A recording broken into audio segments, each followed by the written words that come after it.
회의입니다.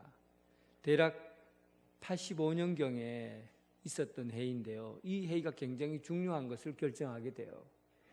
그때 당시, 그러니까 예수님 초대교회, 그때 당시죠. 초대교회 당시에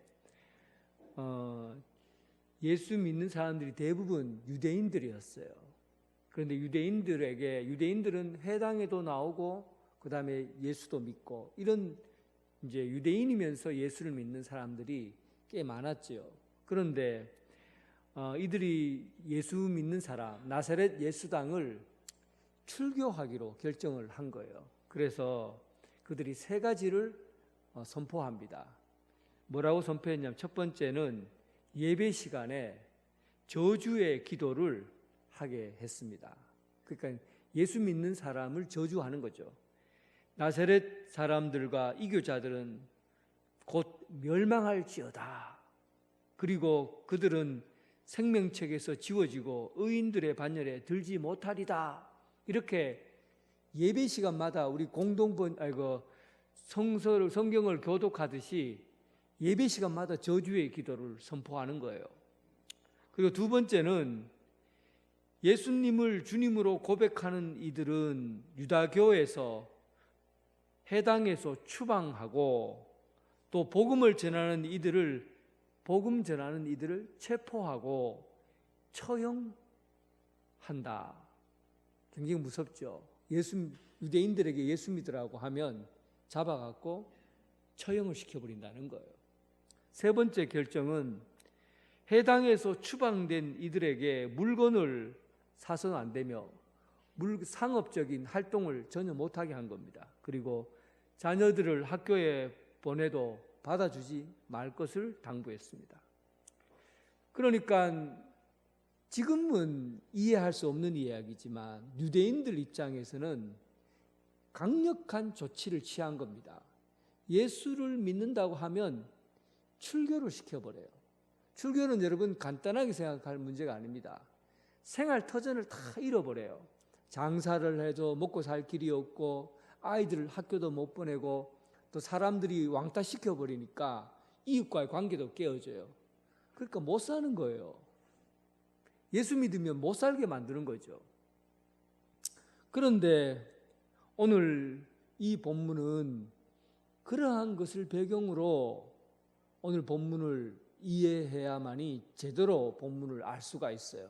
그러니까 오늘 나는 포도나무요, 참 포도나무요 라는 예수님의 말씀은 예수님이 이러한 현실 속에 있는 유대인이면서 예수 믿는 사람들이 과연 예수를 끝까지 믿겠다고 하겠느냐, 아니면 내가 여기서 그만 퐁 넘어지고 이제 내가 예수 안 믿겠다 라고 두 손 들고 그냥 예수 안 믿겠다고 항복하겠느냐.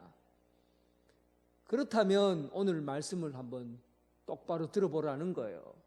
그러니까 이 본문은 어렵게 생각하면 안 됩니다. 포도나무 비유를 여러 가지 상징적인 것을 어렵게 생각하면 말씀이 꼬여요. 이 말씀이 쓰여진 배경이 뭐냐는 걸 알아야 되죠. 이 배경은 뭡니까? 유대인이고 그리스도인인 사람들에게 예수를 끝까지 믿겠느냐, 아니면은 중도에 포기하고 그만두고 그냥 유대인으로 살겠느냐 하는 결단을 내리라는 겁니다. 그 결단에 대한 결과가 어떤 것인지를 오늘 예수님께서 비유를 들어서 말씀해 주시는 거예요. 나는 참 포도나무다. 이것은 예수님의 정체성을 얘기하는 겁니다. 정체성이라는 것은 언제나 근원적인 거예요. 변함이 없는 거예요. 원래의 것이에요. 그게 그게 정체성입니다. 그런데 정체성은 사람들이 정체성을 가지는 게 상당히 어려워요. 왜냐하면 내가 내 속에 있는 게 진짜 근원적인 건지 헷갈릴 때가 많거든요. 예를 들면 내가 50이 넘었어요. 50이 넘은 제 나이가 계속 50대에 머무르겠습니까? 아니면 시간이 지나면 60대가 되겠습니까? 어려운 얘기죠. 내가 60대 될까요? 안 될까요? 안 되고 계속 50대에만 남아있다면 이건 정체성이라고 그래요. 그런데 50대로 넘어가 버리면 50대의 정체성이 흔들리는 거예요. 그때 60대가 되는 거죠. 그리고 내가 이제 목사예요. 목사는 정년 70세가 되면 은퇴를 하게 됩니다. 은퇴하면 사실 목사는 아니에요. 은퇴 목사로 하긴 하지만 목사의 직은 현직에서 물러나게 되는 거죠. 영원토록 목사로서 못 살아요. 은퇴하면은 끝이에요. 그러니까 이게 목사의 직도 기한이 있는 거죠. 여러분 직장도 마찬가지예요. 내가 공무원이다, 학교 교사다, 뭐 영원토록 학교 교사할 수 있는 게 아니에요. 은퇴해버리면 교사의 직을 그만둬야 돼요. 그러니까 정체성이라는 게 내가 가지고 있는 직업을 가지고 내가 누구라고 말할 수는 없는 거예요. 그리고 성격을 가지고 그러면 나는, 여러분들이 저를 볼 때 어떤 사람처럼 보입니까? 마음이 너그럽고 온유하고 부드러운 사람처럼 보입니까? 아닙니까? 담력이 계시네. 그런데 어떨 때는 온유해 보이고 어떨 때는 부드러워 보이고 따뜻해 보이는데 갑자기 저도 열받을 때가 있거든요. 열받으면 사람이 차갑고 무섭고 쫌생이 같고 그래요. 그러면 내가 과연 어떤 사람이 진짜 난 거예요? 쫌생이가 납니까? 아니면 온유하고 부드럽고 좀 큰 모습을 보여주는 게 납니까? 둘 다 난데 어느 쯤에 내가 있는지 잘 모르겠어요. 그러니까 사람이 내가 누구다라고 말하는 게 쉬운 일이 아닙니다. 여러분들은 명확합니까? 내 자신에 대해서 명확하게 얘기할 수 있어요? 참 어려운 얘기예요. 그런데 내 자신에 대해서 정확하게 나는 누구다라고 말할 수 있는 사람은 하나님밖에 없습니다. 신이 아닌 이상 자기 정체성을 정확하게 말하기는 이게 어려운 일이에요. 언제나 헷갈려요. 왜냐하면 신은, 하나님은 변함이 없으신 분이고 정확하신 분이고 완전하신 분이고 완벽하시고 그런 분이니까 하나님의 정체성은 안 바뀌어요. 그래서 나는 누구다라고 말할 수 있는 사람은 사실 인간은 내가 뭐라고 말해도 그게 아닐 가능성이 더 높아요. 잘 모르는 거죠. 내가 누군지. 근데 예수님께서 요한복음에 내가 누군지를 그대로 밝혀내고 있어요. 나는, 예수님께서 뭐라고 했냐면 에고 에이미. 에고 에이미라는 단어가 계속 반복됩니다. 요한복음에는. 왜 에고 에이미라는 말이 반복될까 하는 것은 예수님의 정체성을 얘기한 거거든요. 에고 에이미. 나는 무엇이다 이런 뜻이에요. 나는, 예수님이 뭐라고 합니까? 요한복음에 나는 길이요, 나는 진리요, 나는 생명이요, 나는 생명의 빵이요, 나는 영원한 목마르지 않는 생명의 물이요, 나는 선한 목자요, 나는 참 포도나무요. 왜 여러분 정체성을 예수님께서 밝혀내고 있을까요? 왜 그럴까요, 여러분? 왜 예수님께서 나는 내 누구인가를 말하겠습니까? 사람이 제대로 살려고 하면 내가 누구인지를 알아야 되는데 나는 내 자신을 알 길이 없어요. 그런데 어떻게 하면 내 자신을 알 수 있냐면 가장 정확하고 명확한 하나님과 나와의 관계에서는 내가 설명이 되는 거예요. 그래서 예수님께서 나는 누구라고 밝힌 이상 그 밝힌 것을 믿고 주님과 관계를 맺으면 이제 내가 되는 겁니다. 그때서야 여러분이 사람 구실을 하게 되는 거예요. 예를 들면 뭐 이런 거죠. 나는 길이요 그랬어요. 누가 길이라는 겁니까? 예수님이 길이라는 얘기예요. 그런데 여러분들이 길을 찾으려면 어디로 가면 길을 찾을 수 있습니까? 다른 어떤 곳에 가도 길을 못 찾아요. 예수님을 만나면 길이 보이는 거죠.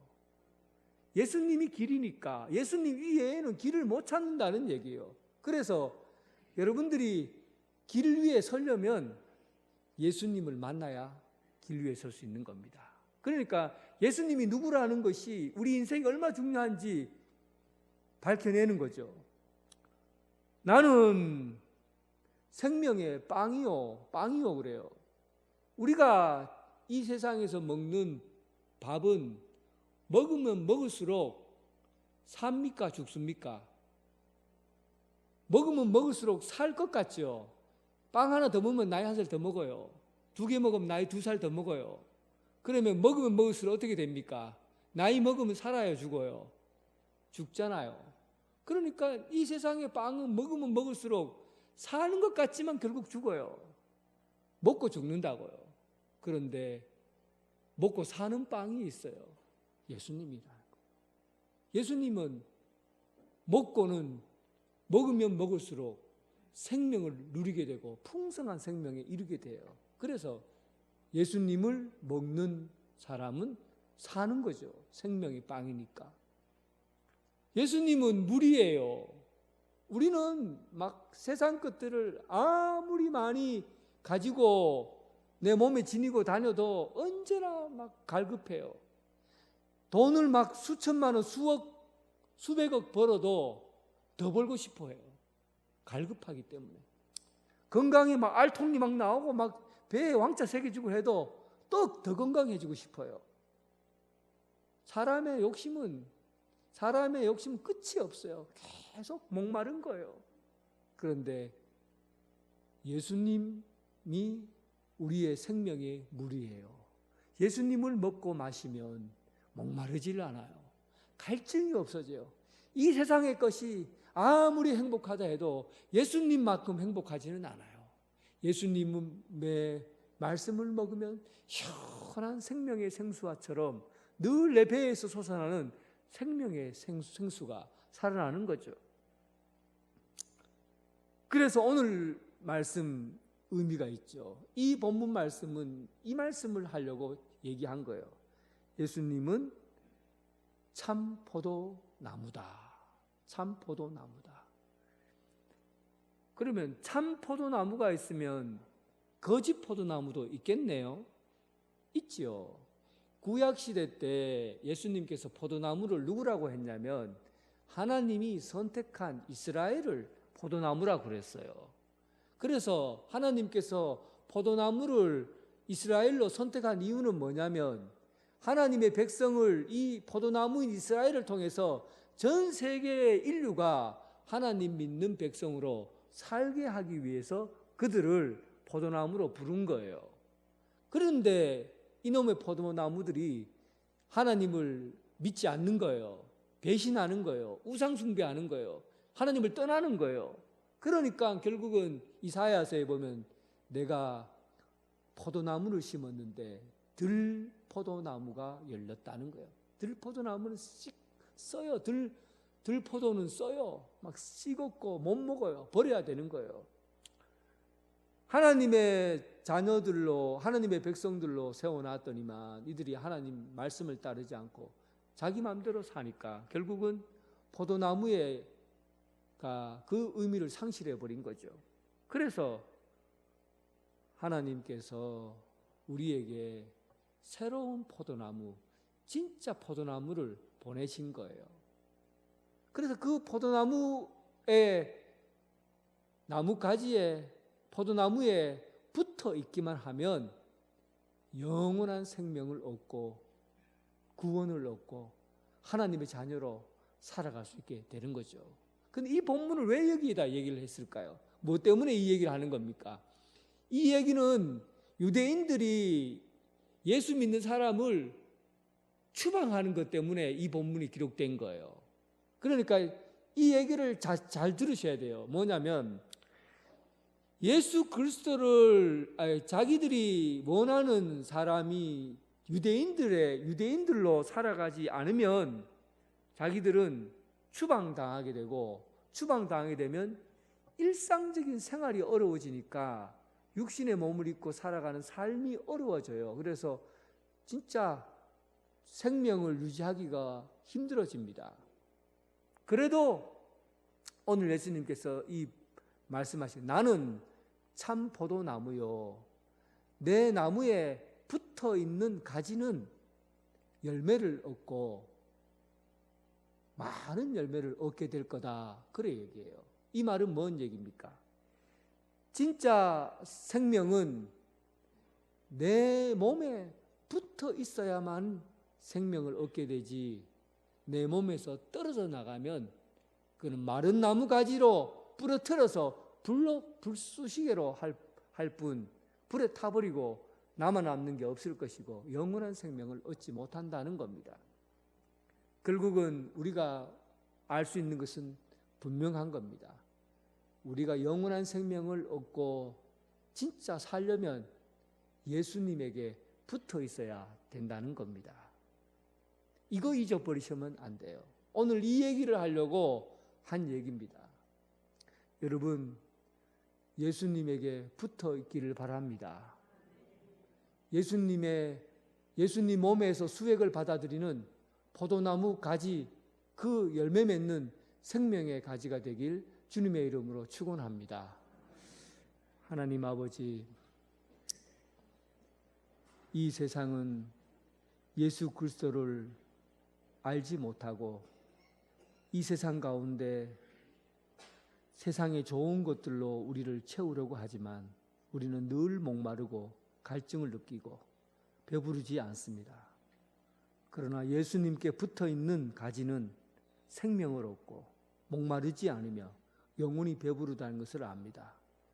오늘 주 예수 그리스도 포도나무이신 예수님께 붙어 있어서 풍성한 열매 얻는 그런 제자가 되게 하여 주옵소서.